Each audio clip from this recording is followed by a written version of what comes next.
side if she is to resign, was it not? So that there will be also a payment to us if the person leaves of their own accord early as well. So just with that, I'll make the motion that Elizabeth Vogel be appointed as city manager for the city of Traverse City effective January 2nd, 2024, and that the mayor and city clerk execute an employment agreement for city manager with Elizabeth Vogel, which specifies the terms and conditions of employment with Ms. Vogel, of Ms. Vogel, as city manager with the agreement subject to its approval, as to its form by the city manager. Support. Okay. Have a motion for.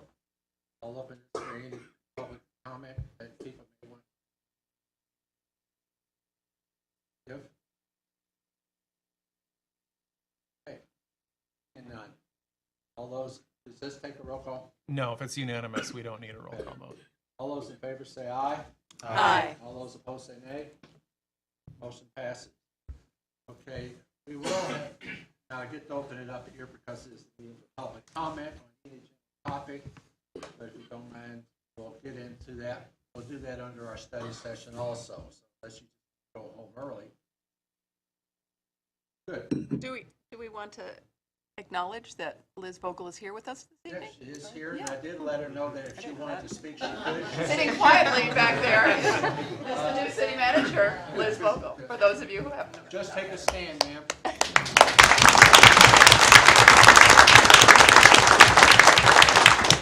All right, I will adjourn this special meeting. We're going to, let me go into my next thing, which is the study session.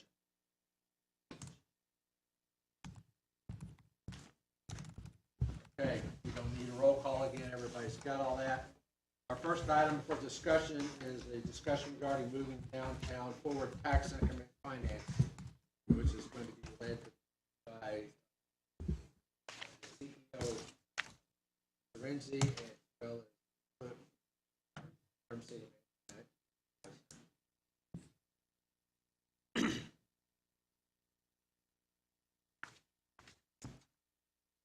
Good evening, City Commissioners and DDA board members.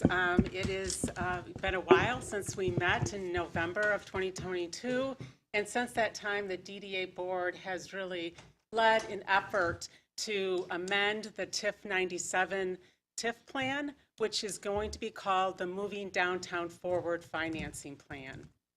In February of this year, the DDA board took initiative to really look at a timeline and outline that's part of your packet, which is attachment C or B, I believe, which really identifies the process of amending a TIF plan, as well as components, which are open, transparent to the public and to everyone for an open communication to both the DDA and the City Commission. Tonight, we want to talk about the TIF 97 projects, as well as the process for amending the TIF plan, and highlight potential projects for the new Moving Downtown Forward TIF plan, and potential strategies and approaches for new tax increment financing for the new MDF, Moving Downtown Forward TIF plan.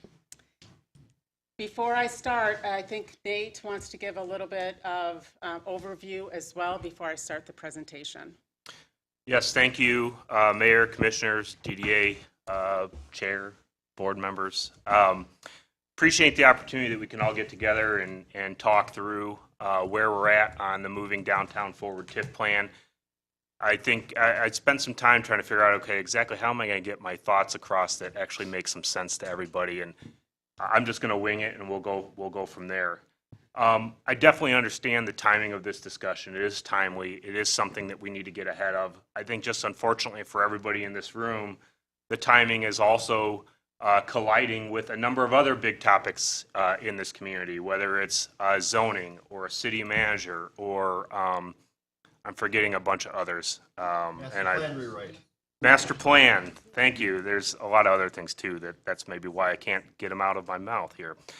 That being said, the conversations that we're having here and the conversations that are happening in the community are not uncommon. TIFs have been around for a long time. TIFs have been and will always be an easy scapegoat in communities across this entire country. And I think it's okay that some of these questions are being asked, and rightfully they should be. I think the challenge is going to be for this commission, future commissions and the DDA is how do we best try to answer those questions? And how do we communicate those to individuals or folks that may have already made up their mind? And that's okay too. I think the thing that I really want to acknowledge as an outsider, coming in, seeing how the DDA operates and how this process has moved forward, is the DDA has acknowledged to me the most important thing of this whole discussion is should we be doing things differently than we have been doing them for the last 30 years? And unequivocally, the answer has been yes. We do need to be doing things differently, and I commend the DDA for the work that's been put in up to this point. I don't know how much in here has made it out into the community on some of the discussions about with the tax share and everything like that. I'm just going to say it maybe the one time, and maybe it'll come up again later. I know the easy thing is to say end TIF 97. It's a great tagline. It's a hashtag. But I'm just telling you from years of experience and from a number of other communities that I've watched, I really strongly do not believe ending TIF 97 is going to do what many in this community think it's going to do. The idea that if we end it and this 2.3 million comes back, that we're going to fix roads and neighborhoods, fund an EMS system, maintain the downtown and all the investments that have been made is just false. Now, can I communicate that? And can I show all the data and all the numbers? No. It would take a lot of time and effort to be able to do that. And unfortunately, you're in a condition in this community where trust is, I don't know if it's at an all-time low. I haven't been around for a long time, but at least just in the 6 months or so that I've been here, the level of trust here is like something I have never personally experienced in a community. So these are all the obstacles you're up against. I know there's a timeline that you're working on. I totally understand it. And hopefully tonight we can get some more conversation going on what are the things that can be done to try to address some of these questions. Ultimately, it's going to be up to the DDA, the commission, the community to figure out what happens next. But I would just advise very strong caution to just do the easy thing, end TIF 97, and then we'll just wing it and figure out what happens next. Because that is going to cause some hurt that I don't think anybody has fully anticipated. And that's just based on what I'm seeing coming in from the outside. So thank you for bearing with me for a moment. So with that, Nate and I will be talking throughout this presentation. And at the end, we'll have discussion to talk about the Moving Downtown Forward plan and ask for input from the DDA board as well as the city commission about the plan that is presented before you as a draft as we're moving forward. It's important, as Nate identified, is to really, this is also an education component. And what is tax increment financing? And to start, it's the regional tax increment financing embodies the concept of harnessing appreciation of property tax revenue within a specified boundary. And that specified boundary is really important. That this is, you can only capture tax increment financing within a designated boundary in a downtown. And the DDA is a regional economic opportunity to be able to use tax increment financing to put back into public infrastructure in the downtown. This is an example of tax increment financing. In 1997, when the plan was established, it establishes a tax base of 1997. And that initial taxable value is the taxes that all of the taxing jurisdictions receive. After investment has made, the incremental increase is captured by the city and the DDA and put back into infrastructure in downtown. Into a specific area, it's captured and put back into that specific area. The TIF district, first the DDA district, is outlined in red, and the tax increment financing district, called TIF 97, is shaded in green. And that green is the only area that is captured and put back into public infrastructure, maintenance, and operations of the DDA district. Why TIF was established is really the heart of the question, in that to be able to have a regional downtown of a populace of 15,000 for the city of Traverse City, that now we have 5,200 employees that come to downtown on a daily basis and 50,000 visitors and customers that come to downtown. So not having the burden on the taxpayers of the city of Traverse City to have the infrastructure of a regional core on that taxpayer. So having that regional taxing partner being able to fund what we need for a downtown, not a region, it's a region. It's not just city taxpayers that should have the burden of this. So again, that defined district that I outlined in that green is the only area that is captured and put back into the public infrastructure. One thing I just want to jump in and add here, one of the things that I've talked with a couple folks in the community when I had a chance to get out and have some conversations, one of the things I look at TIF as is it's almost like a direct deposit. You're setting monies aside into a budget that's committed to the downtown to ensure funds are there for the upkeep, maintenance, and many of the services that are in the downtown. I think what sometimes gets missed is, we have a very large constituency in the downtown, but these individuals do not have a vote. With TIF, with the DDA, it provides an opportunity to have those folks have some say and some skin in the game as far as how the downtown is invested in, kept up, and what have you.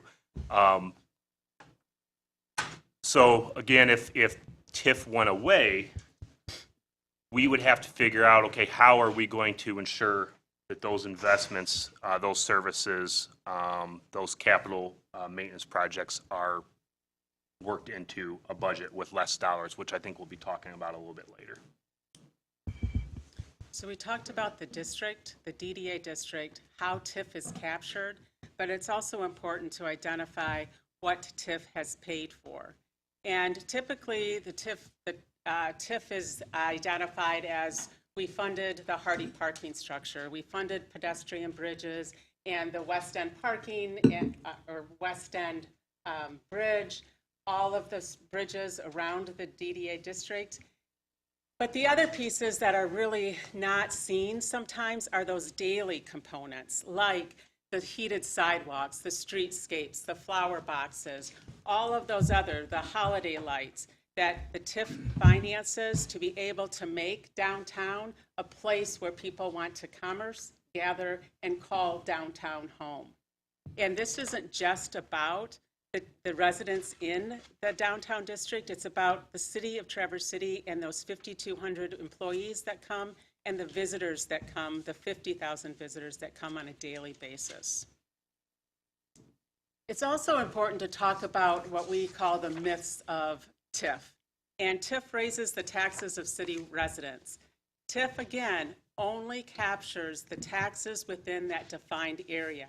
And every 53 cents, 47 cents is captured to put back into the downtown district. So it leverages and pays for, on a regional basis, the downtown area. The other is DDA TIF funds are given to private developers. That is absolutely false. There's two legislation. DDA TIF cannot be used for private development. Brownfield legislation does pay for private investment, but DDA we cannot pay for. Sometimes it's a little bit mixed between brownfield TIF and DDA TIF. DDA TIF cannot pay for private investments. The city needs to recapture TIF funds. Again, I will say that if TIF is eliminated, we lose the 47 cents to be able to put back into the regional core of downtown. Gene? Yeah. Just to add on this one, I mentioned earlier, TIF is not anything new. It's around in a lot of communities in Michigan and other states across the country. What puts you guys in an even more difficult space is What I dealt with in the community where I was at were, we were, yes, a regional downtown, where you have a lot of townships and a lot of other county residents coming in and enjoying. You guys are in a whole another different ballgame. You're playing a completely different sport, because not only are you like the downtown of the region, you're like the downtown of the state and the tourist destination. And so what happens is, with TIF, we're at least able to get a little bit of regional money to cover some of these costs of having that asset to the region. Without it, the tax dollars that are here is all you're going to have to cover anything that happens in that downtown under current conditions. And the last is the promise that TIF will end after this original TIF plan. Again, statutorily, you can only have a TIF plan for 30 years until you amend. We are amending the TIF plan as statutorily provided within the legislation. What the DDA is proposing, again, I will say that the TIF 97 plan we are proposing to amend, and that will be called the Moving Downtown Forward TIF plan. The duration of the plan is proposed to be for 30 years, and we are proposing, and I will highlight to you, the new approach for tax capture to move forward into the next generation. The Downtown Forward TIF projects, that infrastructure projects. First, we want to talk about the infrastructure projects for moving downtown forward. This was not just from the DDA. This really looked at the community-wide. We took about a year to really look at what's next for downtown. Currently, the West End mixed-use development, currently the city and the DDA has entered into a contract with Fishback to do a schematic design and cost estimate for mixed use, which is commercial, residential, and parking components. We'll have a cost of that in December of this year. The other is the Lower Boardman Ottaway project, which was a 3-year plan that the DDA with the city reached out, along with other constituents of the city of Traverse City. We reached out and did an in-depth analysis of what the Lower Boardman River, the 1.6 miles, would be for the downtown and the community at large. We, being as a community, have never had a unified plan for the Lower Boardman. This plan identifies how we can phase that in to protect, enhance, and access the Lower Boardman.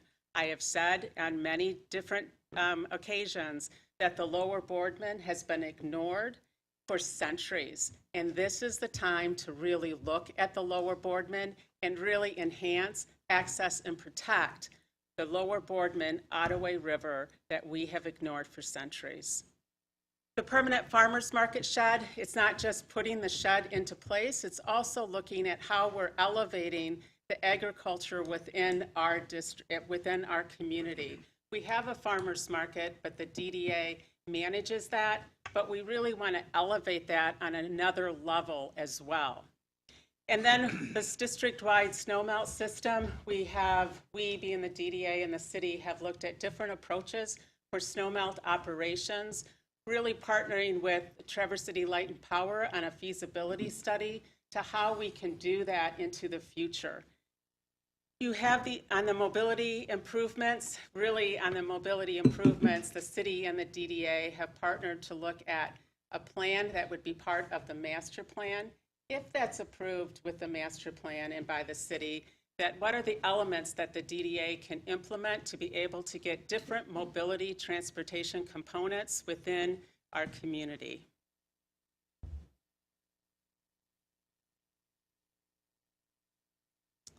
The other pieces that are the maintenance, that are the underlying components that are sometimes really missed by many of our public, is all of the sidewalk and street maintenance, the bridge improvements, the wayfinding signage, those pieces that I identified at the beginning of the holiday lights, the wayfinding, all of those other elements that are part of downtown that really is part of the TIF 97 as well. And the other eligible projects that are not infrastructure projects, but are important on moving downtown forward are those alley and utility improvements that we really need to look at how we can improve upon our alleyways, as well as that retail incubator. When you look at the goals and priorities of the city and the guiding principles of the DDA, that small independent business is really key for the downtown, and that incubator program and really supporting that small independent will maintain difficulty as well as a focus to maintain for our community. And housing, partnering with housing, we talked about the West End parking structure, but there's other elements that we can partner with within this amended TIF plan to be able to move housing elements forward. So it's not an exclusive downtown, it's an inclusive downtown into going forward. Now we want to talk about the tax structure, what we currently are under, and what our new approach is for our moving downtown forward. Currently, we are capturing the difference between 1997 base level and the incremental increase each year, which equates to about 2.3 million of city funds and 1.7 of that regional tax sharing. So it's 53 cents to 47 cents that is brought in to help the city maintain, operate, and build a downtown. Gene, before you move on. Yep. This is one of, if not the reason why this conversation is so difficult right now, is because when the TIF was first established, they said 100% of the growth, all the inflation, everything's going to go into funding the TIF, i.e. the DDA. Again, based on my limited knowledge, I understand why that was done 30 years ago. Downtown Traverse City was in a very different place 30 years ago. However, there was not any accounting for ensuring as the downtown developed and as the downtown created beneficial property values, if you will, there was no sharing to the taxing units. That is a lesson that I think's been learned, plus it's been a best practice for a while, which was identified in the Puma study, in Puma report, that they're working to get into the new TIF, and that's in part why a service agreement has been part of the discussion for a little while as well. Had revenue sharing been a part of this since the beginning, maybe we'd be in a very different place. The past is great, it can provide information, but the past doesn't get us down the road, right? The only thing we can control is where we go from this point on, which is the next slide. So the next slide is really to have a tax sharing understanding with our taxing partners and having a regional cost share, giving back 7 years of growth to the taxing partners, which includes the city, which our taxing partners are Grand Traverse County, Northwestern Michigan College, Bay Area Transportation Authority, the Rec Authority, and the Soil Conservation District. Working with them to identify how we can share the revenue growth for the 7 years as annually and share the inflationary growth with the taxing partners on an annual basis, which equates to 30% tax sharing back to our partners as well. Can I jump in here too? Yep. I know there was a question that was raised today that was a very good question. I dealt with this just a few years ago.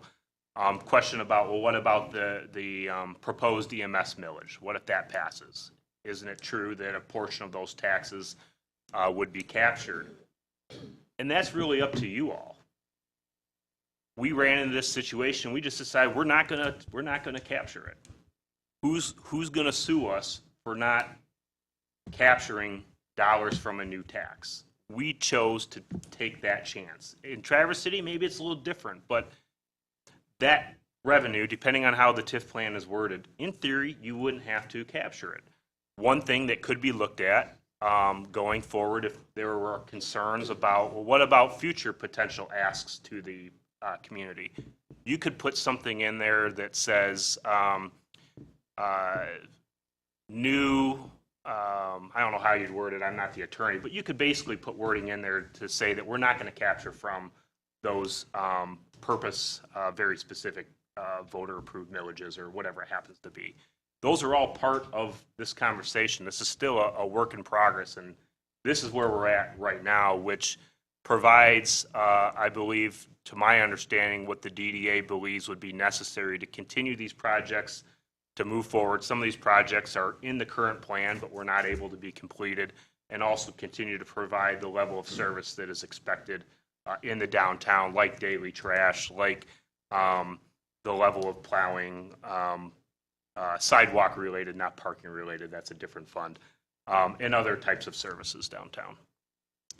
I think the other really important piece to talk about is that when we talk to the taxing jurisdictions, presidents, CEOs, executive directors, what they're looking for is that, remember, this 1997, they have invested into the downtown as well.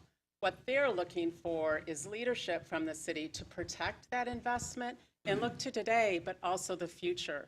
So what they're saying is protect the investments that we have made and be able to have the ability to move forward collectively and together to be able to move downtown forward, because the biggest return on the investment is the city of Traverse City for their general fund as well. Excuse me, Mr. Lewis, can I ask you a question? No, you can't. I'm gonna let this go on. Let's finish the presentation. You'll have your chance for public comment. The DDA board has spent the last 12 months really drilling down on the future needs of downtown. A lot can change in 30 years, and instead of operating under the status quo, we really want to move and grow with the city, being cognizant of emerging trends and needs. At the end of the day, we are all here to support the city in the best ways we can. These are the needs identified by not just the board, but by the community and prioritized within the new Moving Downtown Forward TIF plan. The plan is not about tourist economy, but needs of our community, our small independent businesses, and the employment of residents within our community as well. Why the Moving Downtown Forward is needed is if the downtown is to serve as the economic and regional hub, focusing on today and then into the future is critically important, and knowing that a healthy, thriving downtown is a healthy, thriving region as well. Any Moving Downtown Forward looks forward towards approaches that serves our region and taxing partners, and not just have a status quo mentality or believe that there's only one way to do things, but really looking collectively at how we can do things differently and be able to move forward together to have that healthy, thriving downtown. And then the other piece is, why is the DDA proposing this amendment now?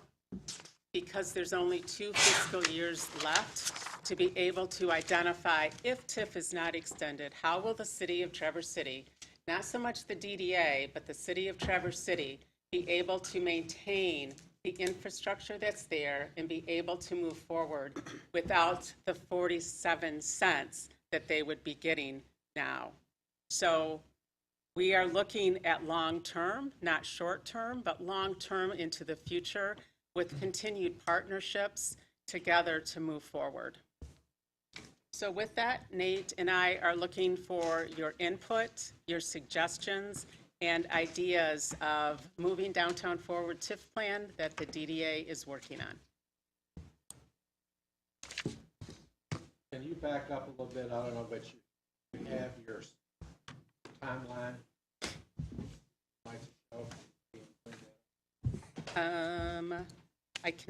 I can bring it up if I get my computer out. Okay. Basically, tonight's not a final decision night for anybody. Correct. All discussion.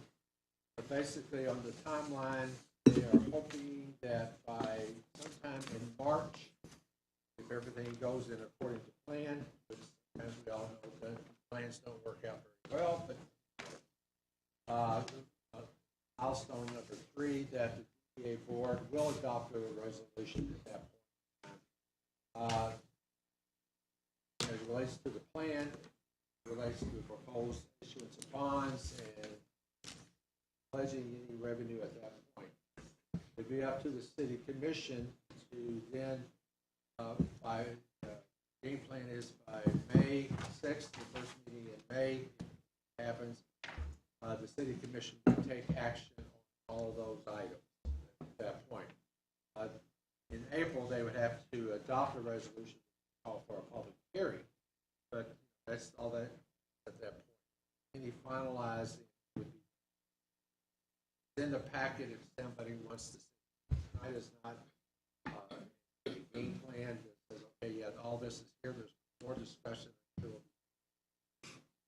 Looking forward to next week's month, especially as some of the costs for the studies come back or projects come back. One thing that I am impressed with, at least that when the Puma study was completed, it called for a 10% cost share. Glad to see that I made a comment that anything less than 25% would probably not be the most respectful. Glad to see that looking at it at the minimum at this point is 40%, 30%, and it will continue to grow every year because of the share of the size of the inflationary that consideration. Okay, at this point, who's got questions? I have a point of clarification. So it's mentioned that one of the priorities would be housing.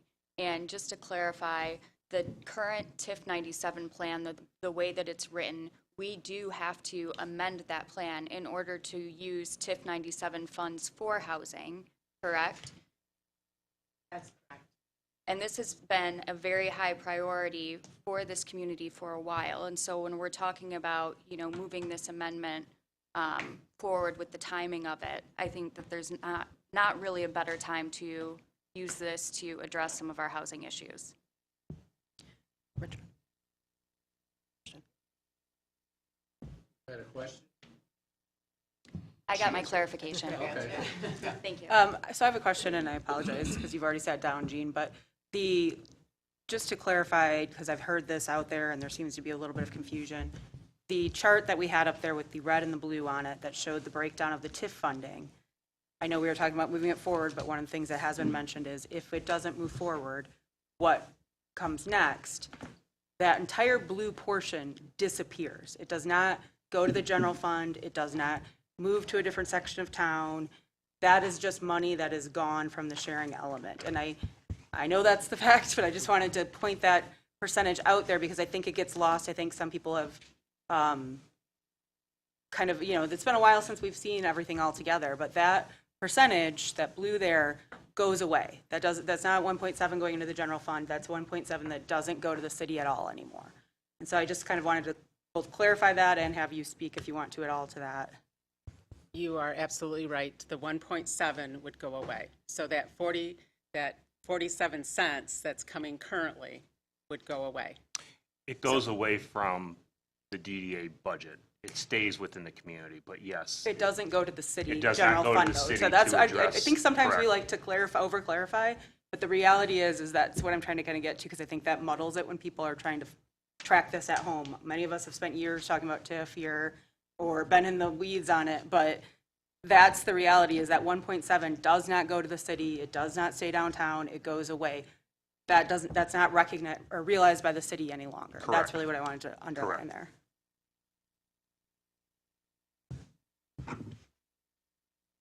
Other thoughts or questions? Just a point of clarification on the housing. At one point, we talked about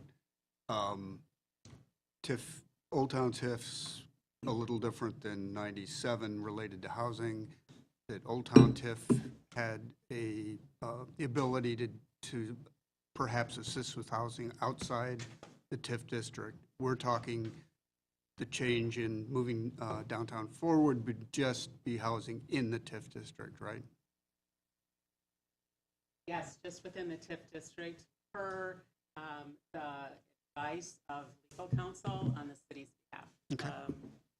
Lauren, you're going to have to remind me, Pat McGow is Bond counsel? bond counsel, needed to only stay within the TIF district itself. Thank you. Because we wanted to. Right. Screens.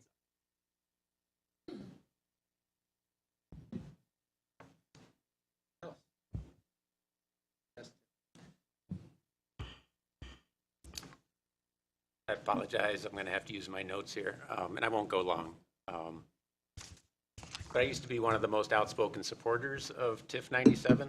I was one of 4 of 7 city commissioners that voted to continue TIF 2, support the DDA. Our own mayor voted against it, so things changed. But as you know, I've not been a strong supporter of the DDA or TIF 97 for the past 17 months or so, so I'm just going to try to briefly share what changed in my mind and why. So in 2016, City Commission passed a resolution to become carbon neutral before mid-century. And the current City Commission has a strategic priority to view all of our goals and actions through the lens of climate impact. And I feel very strongly that the DDA isn't just not on board, but actively trying to move Traverse City in the wrong direction. A little greenwashing around the edges at the 11th hour isn't going to do it. Climate crisis is an existential threat. The DDA, through its misguided administration of TIF, is an existential threat. I feel the DDA couldn't have come up with a better plan for eliminating TIF 97. You already had the SOD and SOD adjacent folks opposed. You had the fiscally conservative folks opposed. Now, through your efforts, you are adding citizens who care about the future for their children, the future of their grandchildren, and the future of the planet to the coalition to the continuation of TIF, opposed to the continuation. And for those watching at home, I would ask that they please give serious consideration supporting candidates who have expressed concern for the future of Traverse City and a desire to end TIF 97.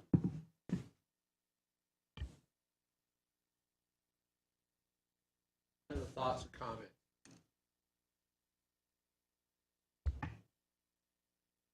I disagree vehemently.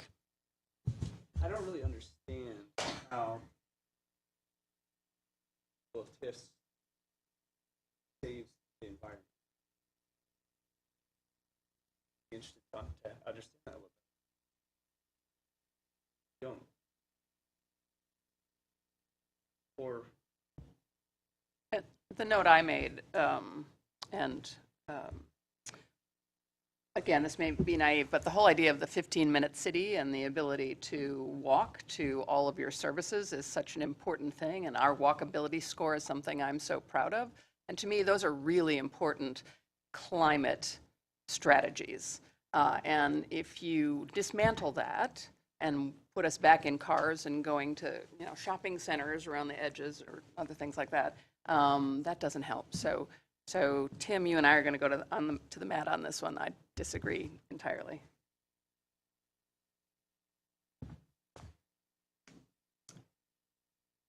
All right, other thoughts? I guess if I may, Here. noodle this through a little bit. But what we have now is a system in which there's a funding mechanism for the DDA.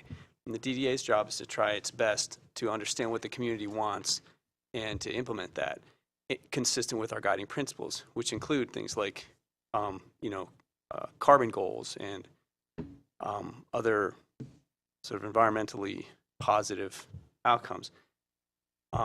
So at least someone is trying to take those funds and use them in ways that are pro-social, pro-environmental, and if TIF were to evaporate, the DDA's ability to do anything would also evaporate, and then there's a rudderless ship. I don't really understand how removing the TIF and hamstringing the DDA somehow magically results in carbon neutrality or stormwater management or better communities.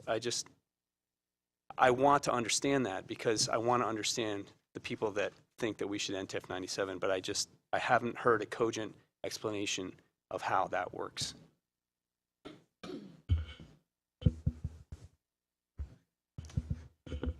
I know you're. There we go.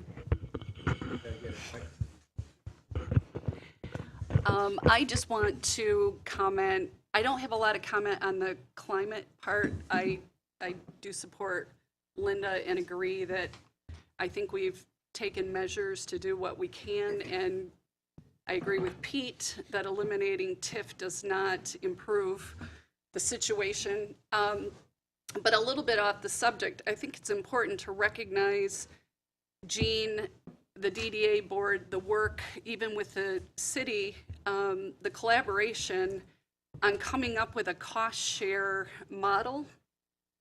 Nate would probably have more experience than this than I would. I have to believe Traverse City is an example of a community in the state that has grown exponentially from what was anticipated 30 years ago, probably by much larger percentages than we ever guessed.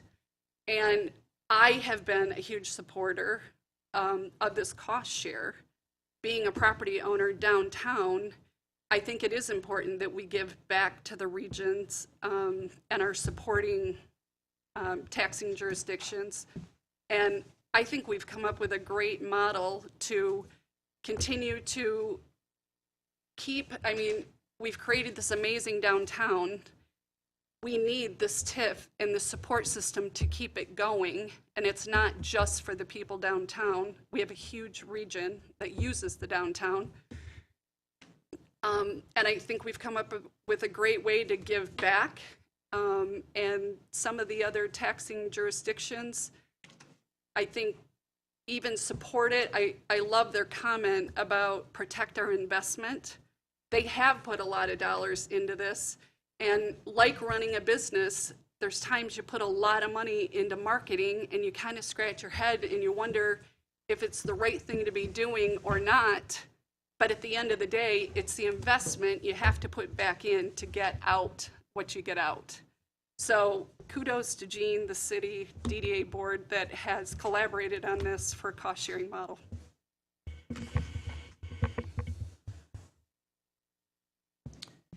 So I second everything that Pam said, and Linda, you as well, Pete, likewise. I just want to throw in another kind of dynamic here that stands out to me. I have spoken with so many city residents whose kids have left, whose grandkids have left, and and those kids and grandkids don't have any plans to come back, don't feel able, prepared, ready to move back for a plethora of reasons that can't directly be addressed by TIF, but can be indirectly addressed by TIF. Speaking as a 34-year-old who born, bred in Michigan, moved back home to Michigan, I would not be here if it were not for the DDA's investments and the city's investments in our downtown. The capital infrastructural improvements, the ability to walk, the placemaking elements, absolutely central for encouraging our kids and grandkids to move back home. And I just can't overemphasize that enough. I think that I think it's really important to the social fabric of our community in a way that transcends, like just heated sidewalks. It has to do with families. It has to do with the future of our community. I couldn't be a bigger proponent of it. Thank you for mentioning placemaking. Maybe just to add on that, I think what's really unique about moving downtown is it's not just about any one of these issues that we've talked about tonight. It's about all of them. So if we think about the guiding principles that have led this whole process forward, we talk about designing great places for all ages and future generations, advancing climate action, sustainability, renewable energy efficiency, and resilience, protecting and preserving small, local, independent businesses, championing the development of attainable and workforce housing, and support job growth and varied career opportunities. So it's really not a plan for one particular issue, but it's a plan for our community. I think that's the most important thing.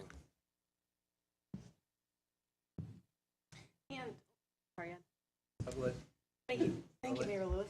I think that the important thing that I think it's wonderful that we're all here, kind of humanize who we all are. I'm a mother, I'm a boomerang, and one thing that I think that illustrates is that we are, as a DDA and a city commission, more aligned than we are not. And that's one thing that I really hope our community understands, is that it's not, could we be less siloed?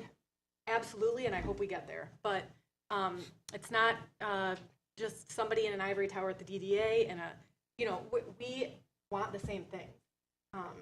And I think that that's something our community sometimes doesn't believe or doesn't feel. So just a point worth making.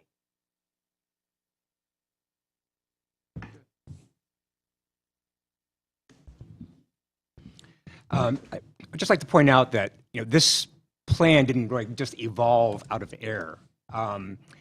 Puma, the authors of the Moving Downtown Forward study that the DDA engaged about 2 years ago, compared Traverse City to Burlington, Vermont, I think Bozeman, Montana, and is it a place in Oregon?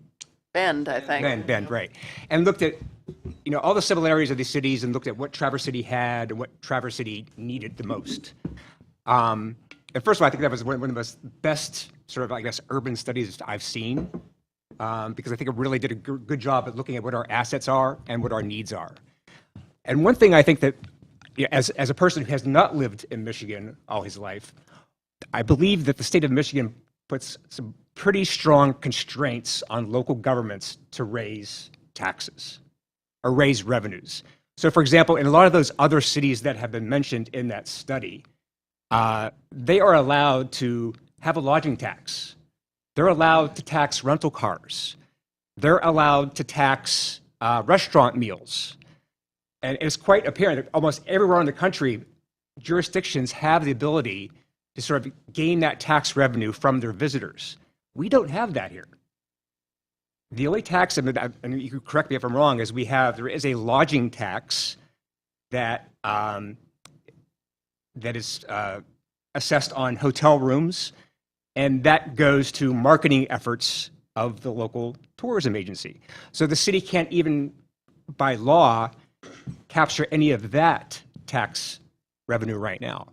So again, we can talk about what we like or don't like about downtown as a city resident, but the fact of the matter is, this is, as Nate says, not just a regional hub, it's a state hub, and if not, maybe a Midwestern hub that we're bringing people into. And this is really one of the few tax mechanisms that we have for cost sharing to enable to support that activity. I'll correct you, Mr. Slotsky, and say that there is one case that I'm aware of where we do essentially provide a tax on a tourist-centric thing, and that's the contract for the kayak liveries that operate on the lower Boardman. Okay, thank you.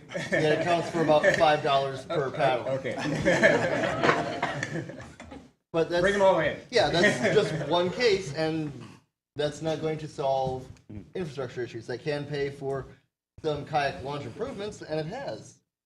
But that alone does not displace the additional cost that tourists incur.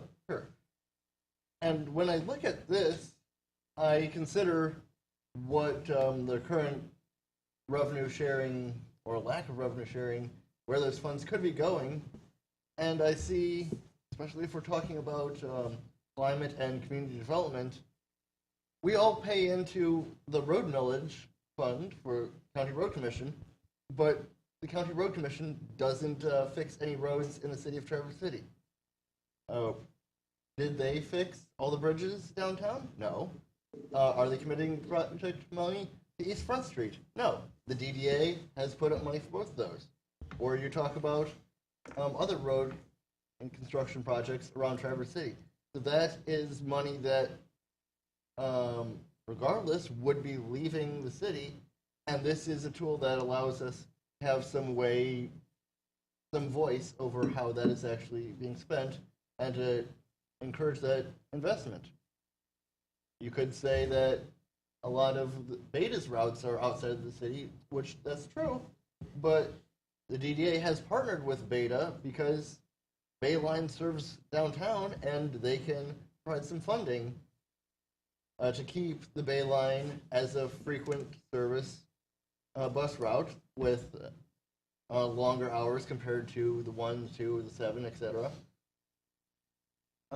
And it has service right through downtown that can provide people that work downtown that are coming to shop there or that are tourists coming to the area to be able to get around without cars. Thoughts? You know, I'd like to make a point. I was here in 1987 when we started this, so I remember the downtown. I remember also that when we started the TIF plan, we talked about it as a 30-year sunset on a plan that was sort of static at that point. We had an idea of what we wanted to accomplish. One of the things the TIF plan does, and the extension of TIF will do, is provide also the opportunity to deal with things we don't anticipate right now, which is one of the reasons the TIF plan is not finished at this point. It's been amended 4 times. It's been amended because we found totally different things in one decade to the next to the next. Tim, I agree that we should be dealing with climate change, and it's an integral part of what we should be looking at and concentrating on. If we want to do a heating district in downtown or something we can accommodate with renewable energy to deal with the streetscapes or the snow melt system, we've got to have the money to do that. It takes investment to do that. And I don't see the other taxing jurisdictions willing to pay for street improvements or snow melt in the downtown. The only way we have to pay for that is through TIF. And so we're willing to listen and we're willing to adapt, and we've done that 4 times. And I think this new horizon of 30 more years is just the nature of an evolving city and the way we have to deal with things. So I think it's critically important that we have it, and we have that option of being able to adapt, like we did with the bridges, like we're doing with East Front Street, like we're doing with the service agreement with the city. Those are all the things that TIF pays for that the citizens of this community don't have to pay for at this point. And the infrastructure that we're talking about improving is not going to go away if TIF goes away. Last I heard, there was somebody, I saw a report recently that talked about stormwater improvements where we should be making $1 million a year of an investment in stormwater. Whether the DDA pays for that or not, that's an infrastructure improvement that's going to happen. And I don't know who's going to pay for it, but I don't think 15,000 people, the city of Traverse City, ought to be paying for it by themselves. Could argue against Mr. Warner. No point, everybody else is already. Because I don't agree with Tim. I know that 17 months ago, an incident took place at the city commission. Since then, upset with A, Norte, Park, a number of other ones dealt with the Parkway. But since then, I know he's lost his confidence. So that's fine. That's his right to feel that way. That's fair enough. So he's also lost of confidence in cities. But that's okay. Let's continue. Unless there's other comments, I will open this up for public comment. If you don't mind reading that. Sure. For anyone wishing to address the commission tonight, please come to the podium and state your name and address. Indicate if you're a city resident, non-city resident, or a city business owner. We have a 3-minute time allotment. When your time is elapsed, the timer will beep. We ask that all language be respectful to all parties. Thank you. Thank you, Fred Bimber, 1223 Randolph Street, Traverse City. I'm a city resident, have been for 32 years. I would have one question initially directed probably to Mr. Howard most of all. Does the new plan that's been presented tonight exist in terms of text of its operative language, at least in draft form? You're giving public comment. Your question. This is public comment. Okay. We're clearly here at the point of where within the next 6 months, important decisions will have to be made about this matter. I think with that in mind, and with many people here expressing that there's community support for this, the matter should be put to a public vote.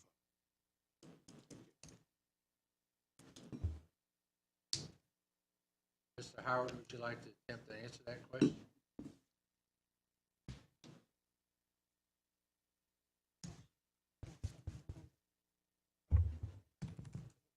my knowledge, there's no formal draft.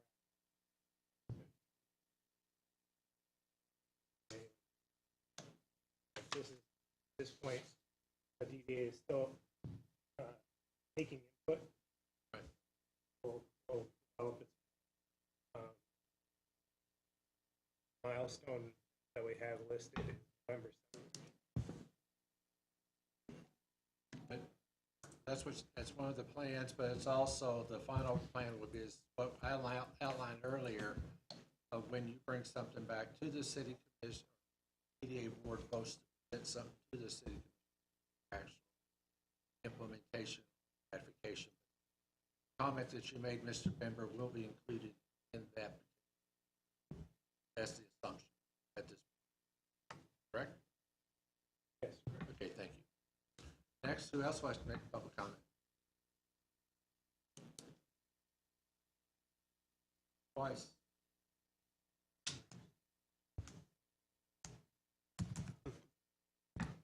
Janine Easterday, 1011 Lake Ridge Drive, Traverse City resident for about 48 years. Just 2 quick points.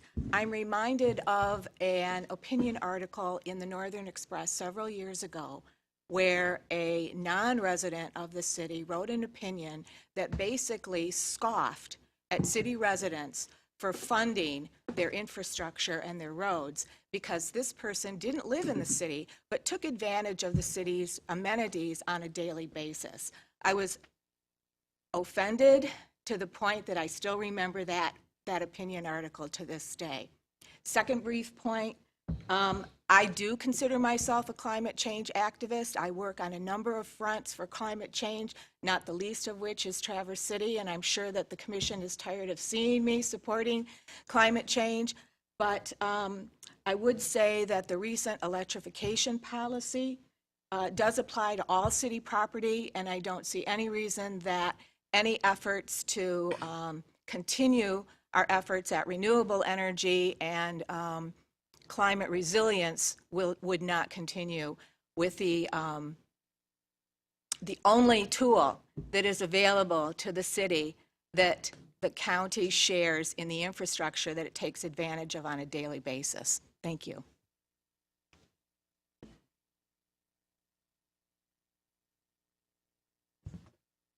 Raymond Minervini, 118 East 17th Street. I think as a city taxpayer and a member of the community, I think where things are going with the moving downtown forward makes a lot of good sense. Resetting the baseline as it's, whatever the terminology would be, as to changing what's captured and what's going to back to the taxing jurisdictions makes a lot of good sense. I know there's a lot of work yet to go, but I think it is the one way that the taxpayers of Traverse City receive a benefit that's available to offset some of the great expenses that are incurred by the fact that we are a regional hub. And we should be proud of that, and we should help grow that. And this is a one mechanism to help pay for that as well.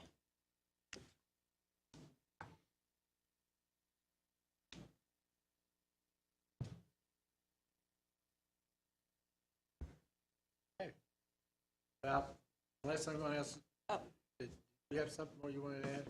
I just wanted to do really quickly, Richard, you kindly pointed out that in the packet, there's a timeline that did get shared up here. I was also going to share really quick that there's also a map of the TIF 97 district that's in the packet that wasn't on the, on the presentation. Oh, it was, I'm so sorry, but I was just going to say that I think a lot of, point out that that's something that I've heard a lot from a lot of people as well is they live on, Franklin or Railroad further south and think that they're paying into the TIF district. So I would also encourage people as we have this conversation to really study that map because I think a lot of people who think they're paying into it are not right now, which is a bonus because you live right next to it, but you don't have to pay into it. But I think that's something that gets lost sometimes too when we have these bigger conversations is down on the micro level of where that actually applies. There's that, very important. All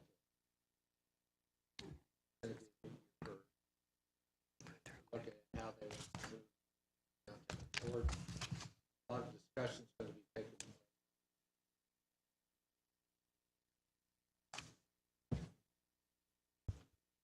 Part of me is very happy that I won't be a part of it. part of me is very sad that I won't be a part of that. All right. Unless there's something else, we'll go to our next item.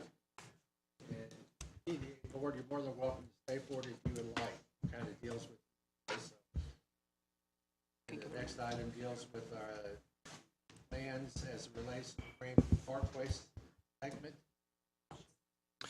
Yes, Mr. Mayor, Mr. Steve Brock, our interim assistant city manager, and Kyle from engineering will be walking the commission through, and the DDA board if they choose to stay, what's happening with Grandview Parkway. This is a follow-up to our commission meeting. I'm losing track of my meetings. Two meetings ago? A meeting ago? It was our meeting in, what date was it? They're all blurring together. It was, I can't remember what it was. All right, whatever, former meeting. Go ahead.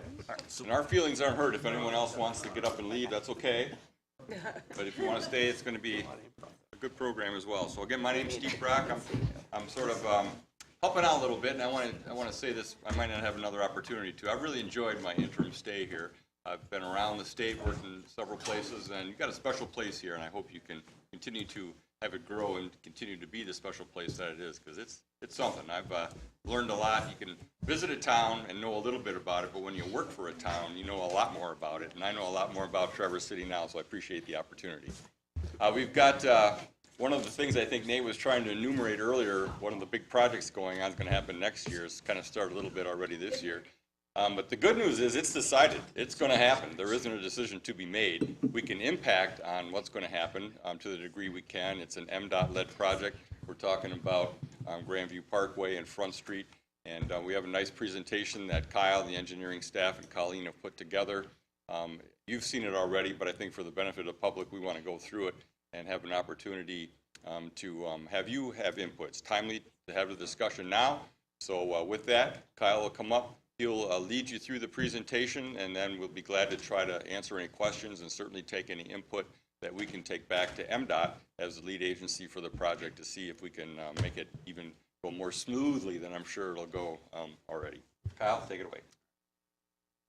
Thank you, Steve.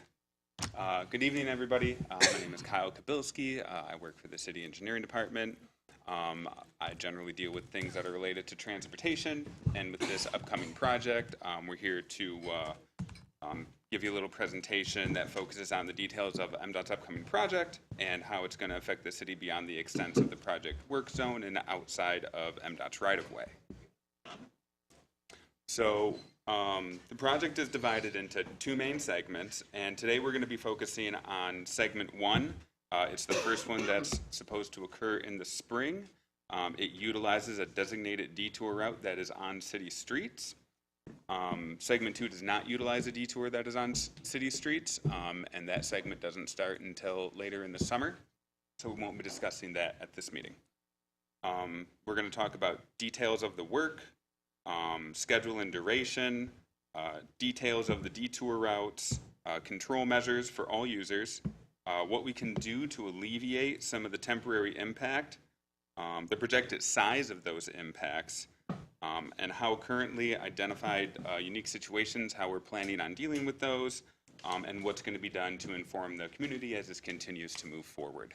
And I will try to be succinct. I can be a little lengthy at times. So, as we said, the project has two segments. This map shows the limits of the two segments. They are separated between where Front Street interacts with Grandview, right there by the Delamar.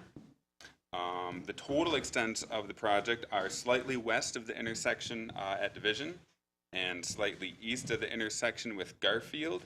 And there's a short little section of Garfield there just north of the intersection, which ends right near Bryant Park, that little guy right over there. So, project overview. Overall, this is 2 miles of rebuilding of MDOT's right-of-way, Grandview Parkway, Front Street, from Division to Garfield. As I said, there's 2 project segments. The first one is we're hoping to start in, or they're hoping to start in mid-March, and that first segment should be complete by July. It is their intent to do no work during the Cherry Festival and over the holidays. And then after Cherry Festival, Front Street to Division will commence and end in the 2024 construction year. The city has been working with MDOT for a long time to go ahead and improve a lot of the infrastructure that we have under MDOT's road in MDOT's right-of-way. The city is investing $3.2 million in utility upgrades. There's going to be a new 12-inch water main that will be replacing an old undersized 6-inch line. Sanitary sewer upgrades, including removing a 9-inch and routing to a new upsized 24-inch.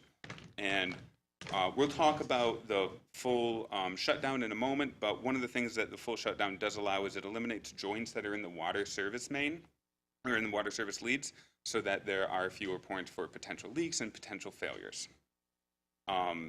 So that's the city-owned stuff that's under the road. On the road, MDOT's going to be doing a number of operational enhancements at the intersections of Division Street, Hall Street, Front Street, and Peninsula Drive. Things like left-hand turn pockets, double left-hand turns. There's also going to be drainage improvements and infrastructure. They are planning for future pedestrian hawk signals at 2 locations.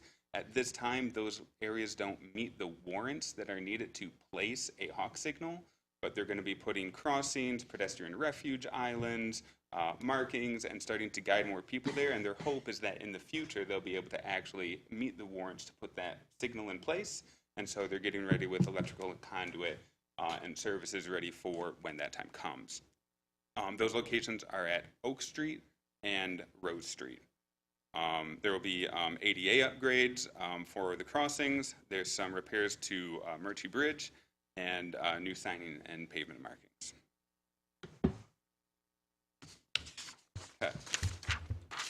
All right, so the first component of the detour that I want to talk about is the bypass. So the intent of this is to allow through traffic the ability to go ahead and bypass the entire work zone and the city. If they don't have a destination or an origin that's in the work area, it's better that they just don't have to utilize the detour route. We'd like to minimize as much traffic on that route as possible. MDOT has coordinated this with the Grand Traverse County Road Commission, and it'll be signed and in effect for the entire duration of the project, Segment 1 and Segment 2. Okay. So after the project was awarded, the contractor, which is Elmer's, approached MDOT with a valued engineered alternative to what MDOT had originally designed. And we'll go into this. So a portion of Grandview is to be fully shut down. So right there where it says Segment 1 road closure, March to May. So what Elmer's determined is that they would be able to potentially stay on schedule, save the city a lot of money, and I apologize, there is a error in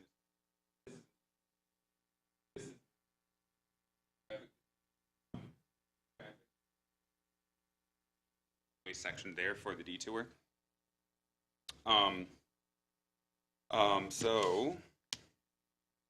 So the time frame for this duration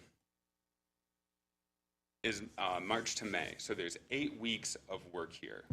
So the reason that this area was chosen to get that work done earlier is, first off, the asphalt plants won't be open, and so they'll be able to get in there and start working on that utility.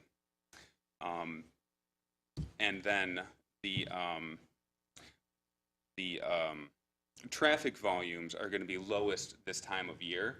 So if we're going to be detouring a lot of traffic around, and they are, the best time of year to do that is when the seasonal volumes are lowest.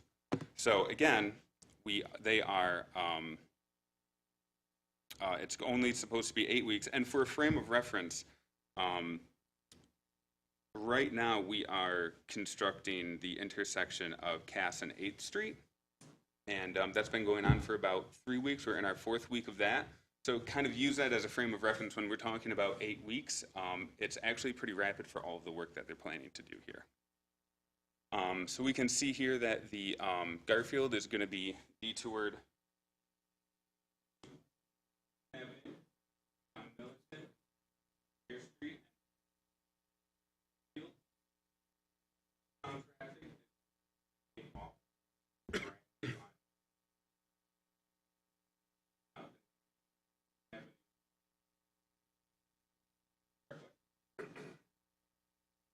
westbound traffic.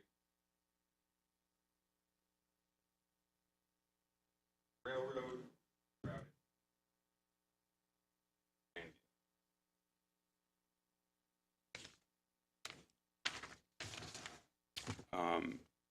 So again, this provides more assurances that the project will stay on schedule due to the March start. This is going to improve work zone safety to not have to maintain traffic inside of the work zone. And the change in detour represents a $400,000 cost savings to the city for the utility work.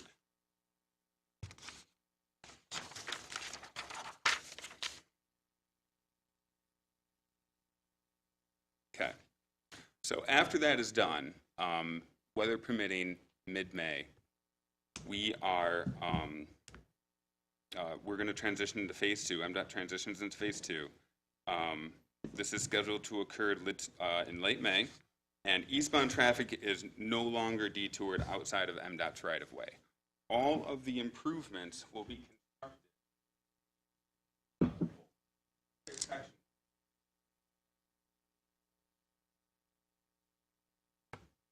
And we are still maintaining the westbound traffic on 8th Street to Railroad. Okay.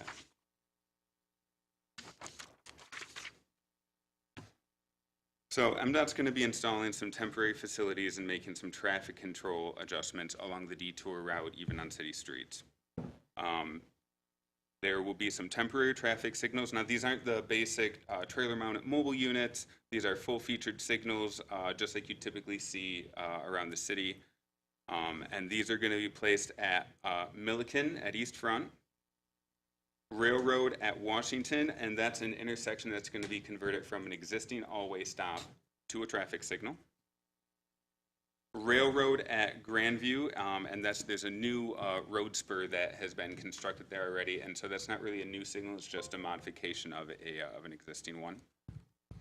And then there's going to be some stop sign adjustments. So Milliken at East Front, there's a single stop sign that's going to be converted to a temporary traffic signal. We touched on that. Railroad at Washington, all-way stop will be converted to a temporary signal. Railroad at State. So Railroad at State right now is an all-way stop, and that's going to be converted to a two-way stop during all of segment 1. State Street is going to remain stop controlled, and Railroad is going to be permissive uncontrolled. And Railroad beyond north of State Street, between State Street and Grandview, is going to be restricted to one-way traffic. So that allows all of that detoured traffic to exit and get onto the parkway without having to deal with interacting. So a couple of other stop sign modifications, Garfield and Peninsula near Bryant Park. The stop sign that controls eastbound Peninsula will be removed. The road closure on Garfield will essentially turn that into a curve that's just going to continue to go up and follow the shoreline. Near Central High School, the intersection of Eastern at Milliken will be converted to an all-way stop. That's a three-way intersection that will become an all-way stop. So the detour is going to be monitored for the entire duration of the project, but there's going to be a special focus on it during the first week or two. This is the period where people are going to start forming new habits, where they're going to start finding their way as they start finding where they can and can't go, where traffic is and isn't backing up. They're going to be adapting to changes, and this is the time when any issues will be apparent. So MDOT and the city together are going to be looking very, very closely at how this detour is working during that time. And we've been working together. We've had an excellent collaborative relationship with MDOT and Elmer's. And we're going to continue working together to make field adjustments, whether that be to signalization timing, whether that be to additional signage that's needed or additional control measures.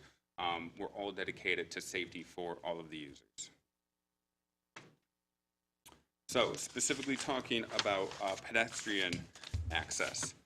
So for all of the intersections that are under construction, necessary temporary routing and signed for pedestrians. So the ones that are inside of MDOT's right-of-way that are affected by their work zone, they're going to maintain access to those facilities absolutely as much as they can. There will be time when work is actively taking place in those, and when that is happening, they will do signed detours to get to the nearest fully accessible, controlled, safe crossing. The pedestrian maps are currently published on the city's website. And these detours will change as the project moves forward. Each one of these segments has multiple stages, is what MDOT calls it.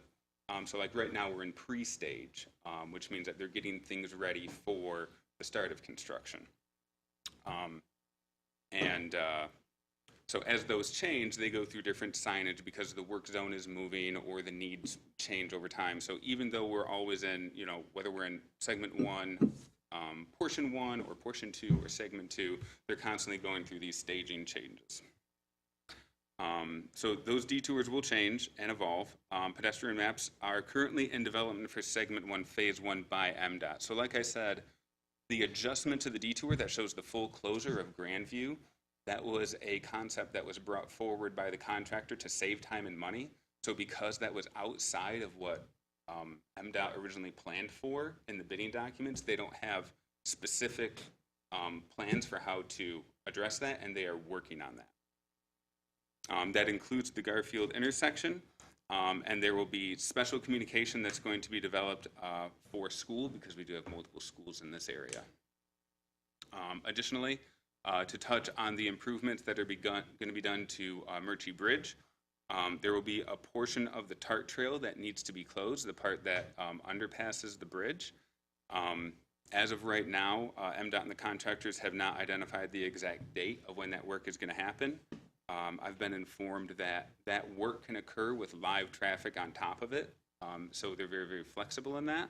But we will be working very closely with TART to make sure that that is signed and accounted for, and there is already a detour plan, and it will be clearly marked.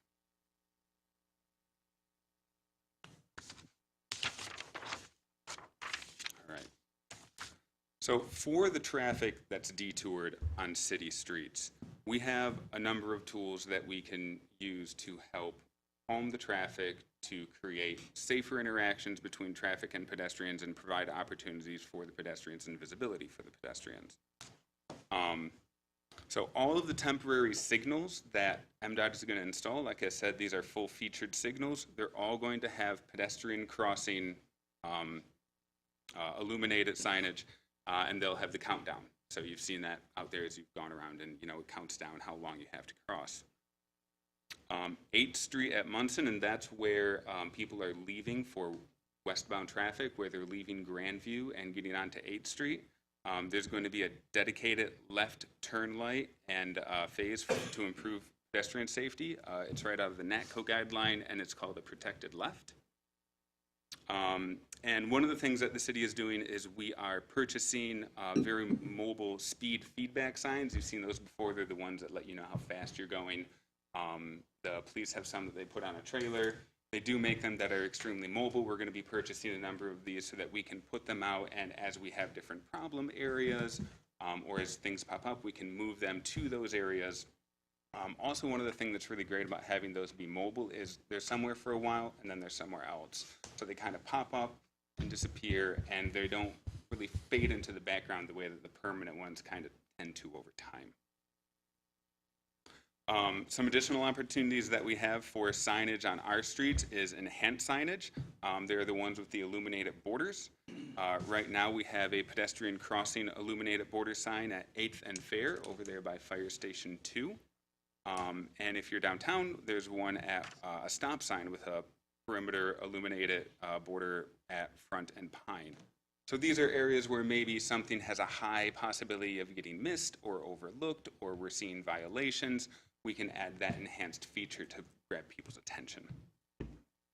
And pavement marking. So the pavement markings that we have on our streets, they help to indicate and guide where to go. And normally we get these done right around the Cherry Festival, maybe right before late June. The number one thing that wears these down is the snow plows in the winter.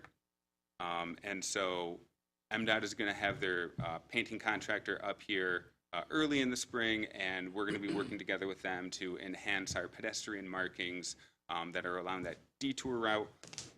Also, we have two locations that we don't currently have markings, but we're going to add them, and that is Milliken at Eastern and 8th at Hastings.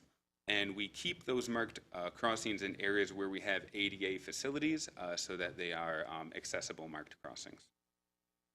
And speaking about crosswalks, we have in town, we utilize the curb-mounted crosswalk signage in the street. We have gone through and looked at all of the crossings, both marked and unmarked, and we're recommending that we install curb-mounted crosswalk signage at all marked, uncontrolled crossings on the detour routes. So if we have a marked crossing that's occurring at a stop sign or a signal, we don't recommend that one be marked because the cars are already controlled and the pedestrians are already controlled in that environment. However, any that are out there that do not have a traffic control element, we will put them there to increase the visibility of the pedestrians using it. We have 12 locations that we've identified. The signs they're double-sided, they go on each side, so that's a total of 24 signs. We currently have 14 in stock, and we're going to be ordering the additional signs needed, as well as some extra for damage and replacement. Okay. So we were asked to speak a little bit to how big is this impact going to be, and I think that I can kind of sum this up by saying, we all kind of wonder, how bad is this going to be? It's going to be bad. Let's face it. On the face, there's certainly some of that. So these detour routes are selected primarily on route. If you go ahead and choose a route that is extremely inconvenient or trying to head off way too early, people will bypass it and they'll find their own way. So you kind of have to go where the majority of people are going to go, especially routing people that are from out of town. They don't know their way around. They get off Grandview. You need to get them back on Grandview. Okay? So these routes were selected between MDOT and their and AECom, their subconsultant. They did perform modeling. We requested that modeling. We don't have the full-blown model or anything like that, but we were able to get some information from them, which I'll talk about in a minute. So we talked about how the traffic is split between a westbound and an eastbound detour. And what that does is that takes and distributes all of Grandview's traffic into two different routes so that it's not fully impacting one area or the other. Also, as we talked about, one of those routes, the eastbound route, that is only being used during phase 1, segment 1, and we're hoping that by May that is complete and not necessary. And if everything goes according to plan, before July, all detours will be off of city streets. So the highest detour impact, which is going to occur while we're detouring eastbound, westbound, as well as Peninsula, that's going to occur first. And it's also going to occur around March, April, May. That's when our city streets are seeing their lowest utilization anyway. And so that's kind of the best time to use that capacity. That's traffic, and that's also all users. Pedestrians and bikes, you see less of those in the colder months than you do in the warmer months. So the effects of the detour are reduced as the project progresses and eliminated in phase 2. So alternate routes. So people that live here and know their way around, they're not going to follow the detour route. If you go and take a look at Cass and 8th, they're already not doing that. People find their own way. People know their way around. They go where they need to go. So as the backups and as the congestion moves around, there's a couple of ways that people deal with that. They either bypass it, of which we saw the commercial bypass, or they simply find a way to go around it. They deviate, which would just be they're going to kind of sneak through here and there, and they know a side street or something like that to kind of get around the detour, but still kind of in the same general area. They'll completely avoid the area, and they'll say, you know, sorry, Thai Cafe, it's a little busy. I'm going to go ahead and hit Thai Kitchen instead. So they'll just make decisions that keep them out of that area, or they may change mode. You know, if you have the ability to bike or walk, it's going to be a heck of a lot easier than getting around by car next year, and that'd be great, and we encourage people to do that. So with congestion, motorists often think of congestion as a bad thing, but it actually has a lot of positive attributes. So the higher volume, it promotes maneuvers and crossings to occur in fully controlled areas. You don't want to be trying to make a left at an uncontrolled intersection. You're waiting for that gap, and the congestion reduces those gaps. So it forces people and really promotes using those controlled intersections, both for pedestrians and motorists. Also, congestion reduces overall speed. All been in those scenarios where you're leaving a concert at Interlaken, you're leaving a Pit Spitters game or something like that, and traffic is at a total standstill, and people are just walking through, just walking by. So slower traffic is safer traffic for all users. So I want to talk a little bit about what we actually do know about volume. So the information that we received from MDOT says that Grandview has an average daily traffic of 32,000 cars. And it basically gets split in half. It's not perfect, so that's 16,000 cars a day in each direction. So talking about these alternative routes that we talked about, people will remove themselves from that route in one way or another. And MDOT and AECOM believe that this will be about 12%. So each of these roads is going to see about 14,000 cars of traffic a day. And obviously that varies. There's peak morning and evening times, and less so in the middle of the day as well as the super late hours. So what does 14,000 cars look like? So we do counts around the city every single year, and in 2023 on 8th Street in front of Junior Tire in July, 16,300 cars. 14th Street in front of Common Good Bakery in August, 17,200 cars, all average day, regular weekday. And then 8th Street, that went across the bridge in late June, 19,915 cars, almost 20,000 cars. So we know that these streets in summer, they're very busy. They're slow, they're packed, but they move. So in March, we don't see those high volumes. We see significantly less. So essentially what we're going to be seeing is something that kind of resembles summer traffic in March. And that's about what we can expect to see if you kind of think of that qualitatively. MDOT was also able to provide some of the results of their modeling that says that westbound in the morning, they believe that the 4-minute commute that exists right now to get from one end to the other of the detour, that's going to increase to 7.5 minutes, so almost double. And then westbound PM peak, that 4-minute commute is probably going to take 9 minutes, so a little bit more than double. I'm not speaking to any of the information that they provided for eastbound because we're utilizing a different route eastbound than they had originally anticipated.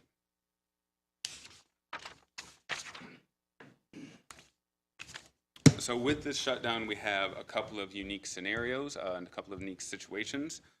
One of them, first and foremost, Barden's, and following Quick Cup of Joe. So these are businesses that are at the intersection of Garfield and Grandview, and we're fortunate that the impact of the construction will be able to place barricades close enough to that intersection so that we can maintain access to both of those businesses. Again, Barden's, March, I don't know, but maybe Cup of Joe. We were specifically asked last time about Nobbin Beads and an adjacent residence, which has their only access on Grandview. So right across from them is Gilbert Street. It's not directly across, there's a little bit of angle, but MDOT, the business owner, the residents, and Elmer's have worked together to say that they will provide a continuous access in that area. There will be limited times where they may be out of access when they're, digging utility trench through or something, but all of that is to be coordinated between the business owner, the contractor, and MDOT. Similarly, Taco Bell is another one that has an issue. They do have access to the alley, but their only exit is onto Grandview. And so they are working with them to determine the solution. They don't have exactly what it is yet.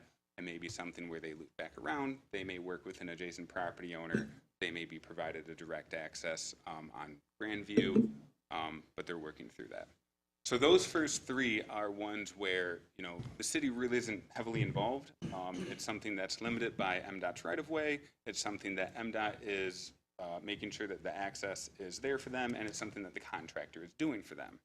So this fourth one here, parking and access on Railroad. So Railroad is going to see a major uptick in traffic, and there are a couple of individuals there that either have their only access on Railroad, or they have special permits to park on Railroad because they don't have a garage. So the city is working with those people. I believe it's already been handled to allow them to park in another area so that they either don't have to constantly maneuver onto or off of Railroad to get to their garage, or if they're parking, they don't have to park, right there next to all of that traffic.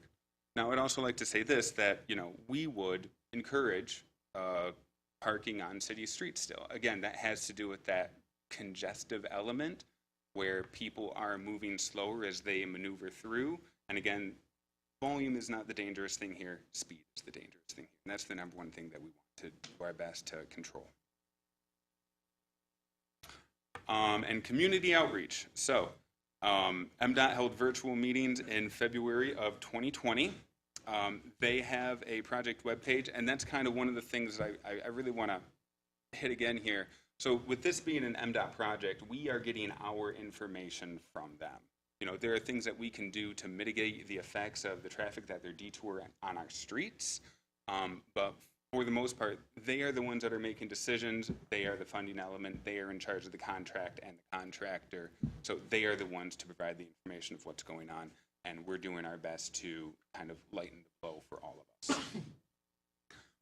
MDOT and city staff, myself, we have been to a couple of neighborhood association meetings to talk to them and give this presentation and talk to them about any way that any unique individual is being impacted. It's one of the ways that we're sniffing out these special circumstances. And we will be continuing to go to all of them. MDOT will be meeting with TCAPS in October. TCAPS identified that time frame as best to meet based on their workload to discuss pedestrians, non-motorized detours, and school commuters, and the increased volume that's going to be on Milliken and Eastern with multiple schools in the area. So they will be working with them, and then the direct communication about schools is going to be developed from that and distributed as soon as it's available. And the city will do everything that we can to amplify that message. MDOT is having another open house in winter of 2024 prior to the project getting started to make sure that we are all apprised of all of the current happenings and any adjustments that have been made or any plan changes. And also to receive feedback. I would encourage anybody and everybody to go, and it's great to provide them the information. And I kind of can't stress this enough that MDOT has really been extremely collaborative. They have been great to work with. Elmer's have been great to work with. They have offered up assistance before we've even asked. It really has been a wonderful working relationship, and every one of them is committed for safety for everybody impacted by this project, from motorists to residents to walkers, joggers to bicyclists, everybody. The city has mailed approximately 1,500 letters to neighborhood residents that are going to be affected by either pre-construction work or notified of the change in detour as soon as that information was available. And additional city communications is going to be handled. We have a link to the MDOT website on our website, and we are going to do what we can to amplify their message and make it louder, more visible with city social media, the Bay Brief, public service announcements, and anything that we can do to make the people aware of what is happening. as soon as possible. So thank you very much for your time and attention. I know that infrastructure can be a little boring, maybe a little bit more than a little, but I appreciate your time and attention, so thank you very much. Thank you. Questions, comments, input? I do have a question. First of all, what is a hawk light? So over there at the end of Hall Street, where you can push the button and it kind of goes flash, flash, flash, flash, stop. That's an actual traffic control device that is used to stop cars so that pedestrians can cross. Okay. And I think, obviously, the detour makes the most sense. I would just encourage any communications, whether it's MDOT, city, Beta, whoever, you know, perhaps thinking about a, whether it's over by Sarah Lee, whether it's by Logan's Landing, since those are going to be the main traffic, if there's an opportunity for people to pull in and park and use a bike from there to get downtown, I think that would be helpful. And, you know, the biggest thing as property owners, business owners downtown, we've really wanted to encourage the communications that, hey, you know, we've got a construction mess, downtown is still open, and here's your options. So I appreciate the 1,500 letters that went to the residents on how they're going to get to their home. But again, this is a perfect opportunity for community outreach surrounding areas on how are you still getting downtown.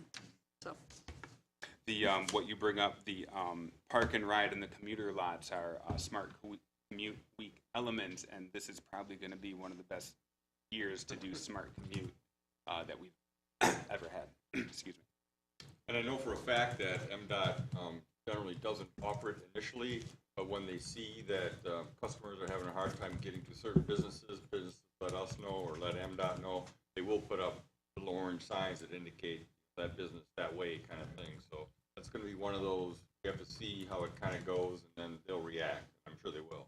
They have. even the Civic Center, if you can put a hawk crossing Garfield, and then they've got all of Washington State Street to ride their bike to get downtown. Thoughts? Question, for the temporary traffic signals that are being installed, are they timer-based or demand-based? They will be demand-based. They will be programmable. So we mentioned that one will be at the intersection of Front Street and Milliken, and that will be directly adjacent to a signal that exists at Fair and Front Street. So as I said, these are going to be full-featured. They will be able to talk with each other so that they can collaborate in that movement.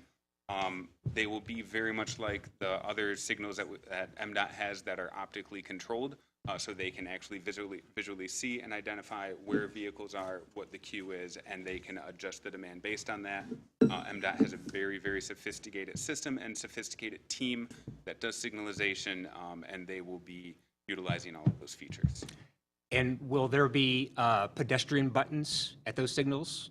I do not believe that there are call buttons. I did look through the plan specifically today to see if there would be call buttons. So what happens is just like when you're downtown, it's on something called recall. So it's built into the phase of the traffic signal. So my concern really of all the things I've seen is around the area of Washington and Railroad. Primarily it's a residential neighborhood, and obviously there's a very popular city park there. Yep. So if a pedestrian at that signal wants to cross the street, you're saying that there's would not be any activation mechanism for them to cross? The lighting or the signalization that would tell them to either cross Washington or to cross Railroad would be just like downtown, where it automatically comes up when the green is on the opposing or the same. So that's not really then a demand-based signal, then it's a timer-based signal. Demand-based, so I understand what you're saying, but built into the way that they operate, there are minimums and maximums. Okay. So when we talk about a demand base, there is flexibility based into that. So usually there's a minimum time, and then if there is continued demand, it will allow it to run out to a maximum time, and then it will switch, as opposed to older models, which are literally just timer. So are those signals 7x24 signals, or they have flashing red like we do have? I don't know exactly what the timer is going to be in terms of if and when they will go to a flashing mode. I would don't like know to that level maybe of to check into detail. that, especially for that intersection right there, because it's a neighborhood. If someone wants to cross the street and if they don't have a mechanism to cross, it's flashing red. Yeah, there could be some conflicts there. Mm-hmm. Question, knowing at night too, probably. Yeah. Question. Thank you. Yep, find out. I was a little unclear. You mentioned some things. The railroad, they've got it wrong as westbound traffic only. It's going to be a two-way. But you said something about it turns one way at the north end? North of State Street. So the segment that goes of Railroad that goes from State Street and returns to Grandview near the Delamar, that will be one-way traffic, and traffic will be prohibited from coming into that. So that is only to allow traffic to exit the detour and return to Grandview. Is that where they added that little spur? Correct. Right. Yes. So eastbound front, Street, where will they go? I'm trying to think of the plan page. So eastbound Front Street, I believe eastbound Front Street is a turn that is restricted to a right-hand turn to head southbound on Franklin because of where that detoured traffic is coming through on that spur. So I'm interpreting the plan from memory for you. You know, and if anybody has any plans specifically about, you know, these sorts of fine details, I'd be happy to sit down with anybody and go through the plans to identify what happens when. Okay. Second question, real quick. Do you know why they're eliminating the four-way at State Railroad? I believe that the reason that they're doing it is because it creates too attractive of a bypass. If you have a four-way intersection right there that is prioritizing all users the same, and I recognize that, you know, it's good to prioritize the same vehicle with non-motorized and pedestrian. That's a positive aspect. But when the cars are forced to switch who goes, you would just get to that point as soon as possible and then get back on Grandview right there. So I believe that that is why they have made that adjustment and converted the intersection directly upstream of it to a signal to be able to have that control of who is entering and the ability to bypass the detour over. That is an assumption. All of these items that are being noticed for the project, everything goes back to where it is today. That section is completed, correct?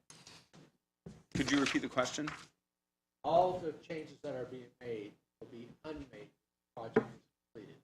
In fact, they'll actually be unmade after segment one is completed because there'll be no more detouring on city streets. By the end of May, if everything goes according to plan, all this talking about railroad, all of that is going back to. The elements that are on Railroad will continue there until end of June because that's the end of segment one, phase two. Segment one's done, then all that goes. Correct, but around mid-May, all of the elements that are north of Grandview on Peninsula, Milliken, Fair, all of those All will goes be back to what it was. deactivated and reverted, correct. We got an email today asking about the blacktop asphalt roll-up curb kind of stuff. All that's gonna go back to its original configuration, except for front, which I think it's improved substantially, changed substantially. Yeah. There'd be some minor ones that are smooth the flow, if you will, right now, and then some major ones that help with the pedestrian biker access. Another part of the whole project is that the public doesn't know. RAP 2 grant, our trail portion of that will also. That was approved, $500,000. That was approved last week.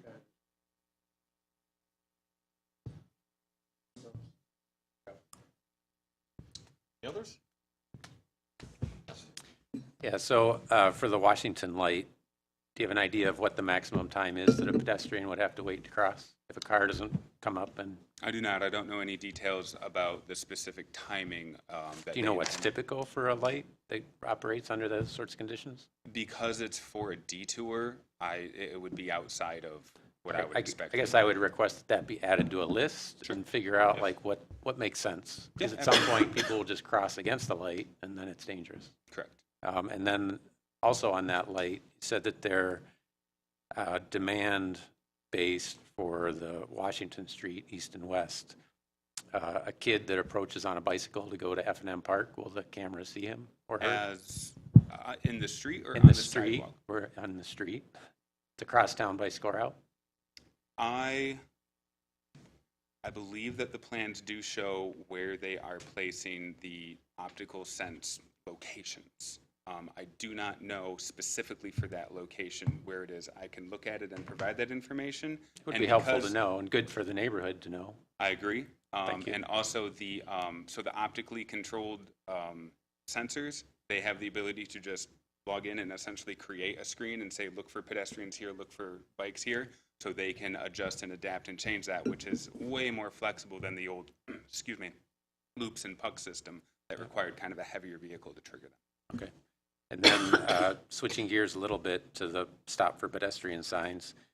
It's amazing what you can find on Google. So on Monday, March 11th, sunrise will be at 8:01 a.m. Okay.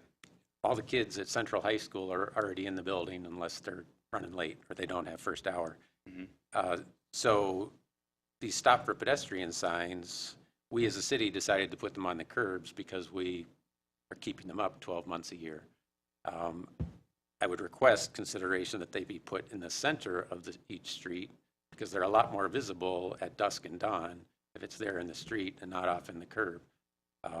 Yes, some will be run over, but sounds like you might have extras if we used one per intersection instead of two.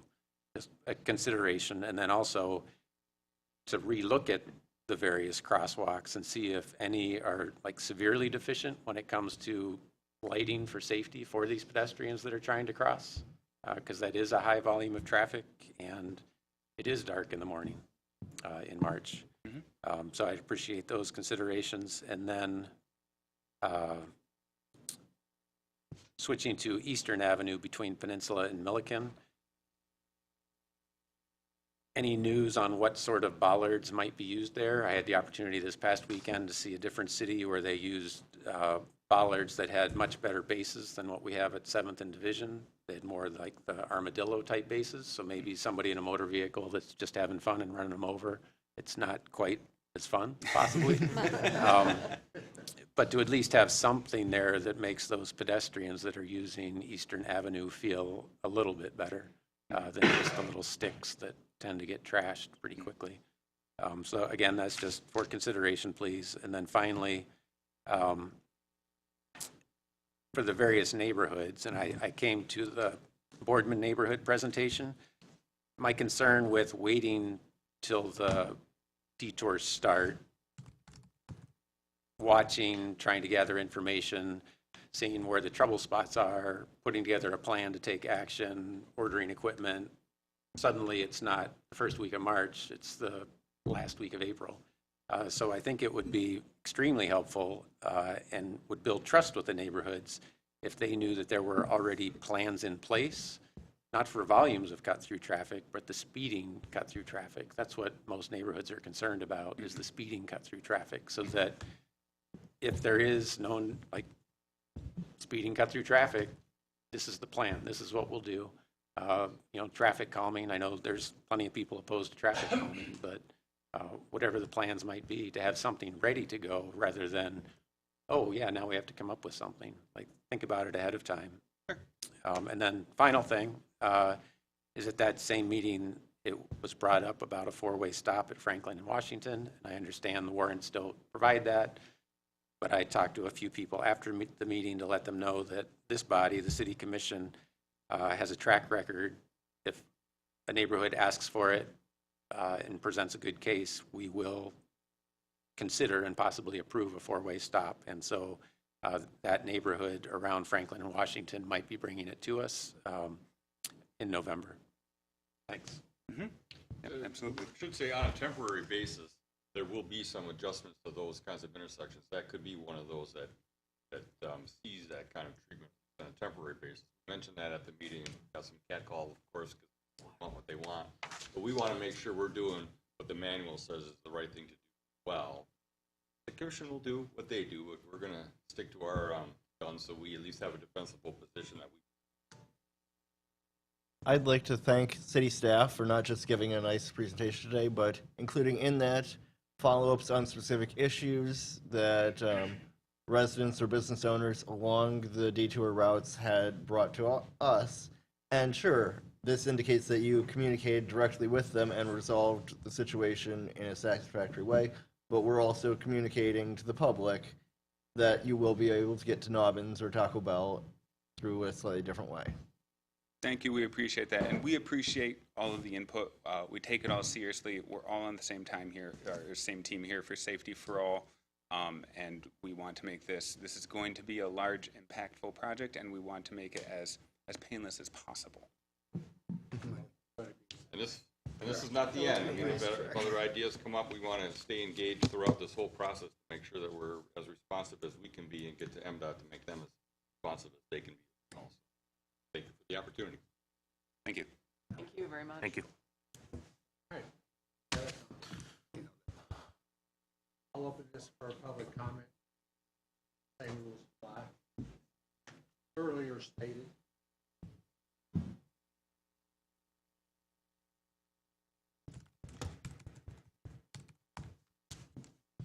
Yeah, Judy Nelson, 420. I wasn't going to talk tonight at all, but after watching this, 429 Garfield Avenue.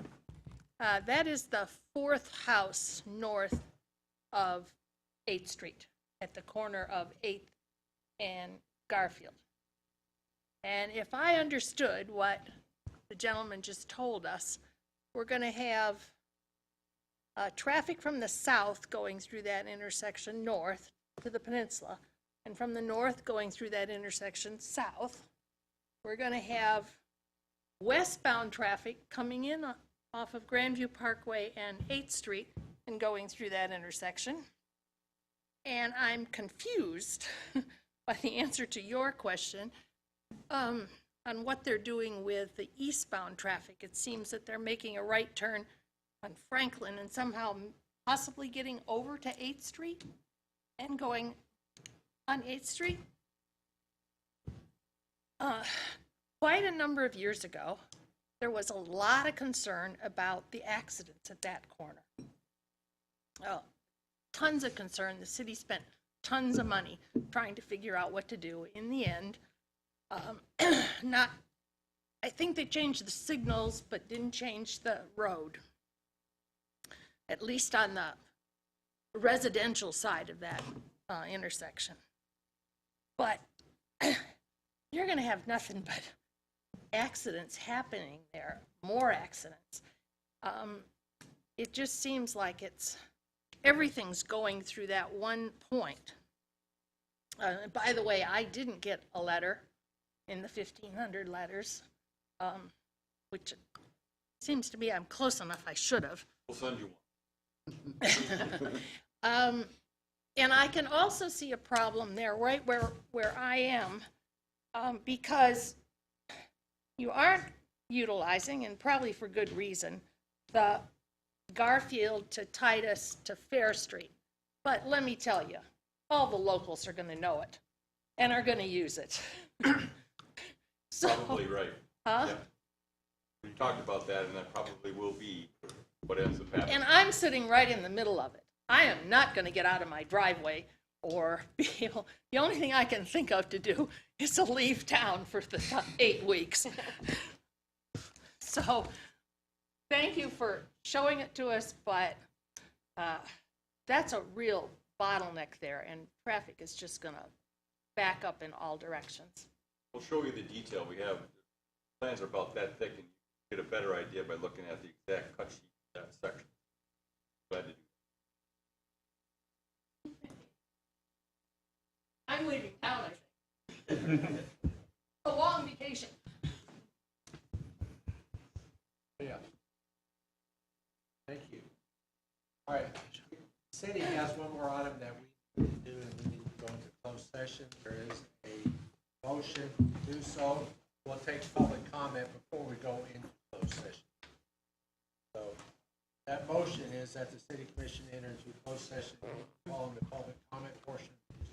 An attorney-client privilege communication, possible trial and settlement strategy in connection with 326 Lane Company versus City of Traverse City is authorized by MCL 15.268 subsection E and subsection H.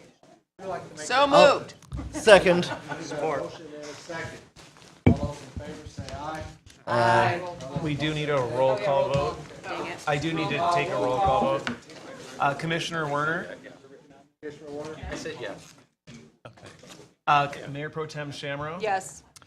Commissioner Wilson? Yes. Commissioner Treadwell? Yes. Commissioner Colbert? Yes. And Mayor Lois? Yes. I'll open this for public comment. Seeing none, we'll go into closed session. Where are we going, down here? Which one do you want? It doesn't matter, we can go, I think Peter's in the training room, waiting for us. I think In the that's all. committee room? Committee room. Or committee room, sorry. Thanks for the note. I had talked to Richard about this as well. Oh, sorry. About the, Oh, yeah, see, yeah. I wanted to be able to enter that. All right, let's go in here. Dang, you guys were all stuck here tonight? You guys were all stuck here tonight? I showed up late, I had volleyball. No, that's good. I'm glad you had some good fun. Good job. Have a good night. You too. Yeah, wait, I want to know this too. That's. What's going on? It's personal.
I got back here right away.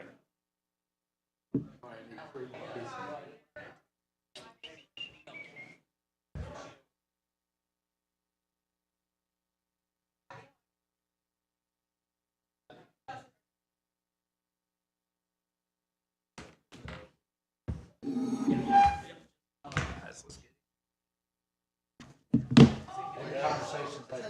right. Mitch, Rich. come on, we gotta get our quorum in here. Yeah. End the meeting. There's Mark. There's our hero. Hey, Mark. That's the quorum now. We're 4 in here now. Now we're 3. He's making them all come in. I have to do it. That's probably. What's that? That's. All right. Did I talk tonight? All right. Did I talk? Did I say Go anything? back out of closed session at this time. Without any other business to conduct, this meeting is hereby adjourned. Thank you. I like that even in the training room, they brought in your gavel, Richard, that you don't use. I like that even though we're in the training room.